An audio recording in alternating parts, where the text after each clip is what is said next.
તમે જોયા જ હશે મ ખાલી જગ્યા ર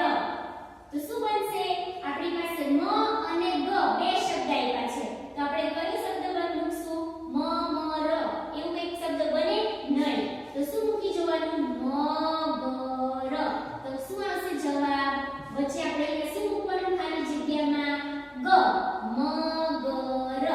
ત્યાર પછી છે ખાલી જગ્યા સ તો સ કોઈ શબ્દ બને ના બને પછી કયો ઓપ્શન આપ્યો છે આપણને બ તો અહીંયા આપણે શું મૂકશું બસ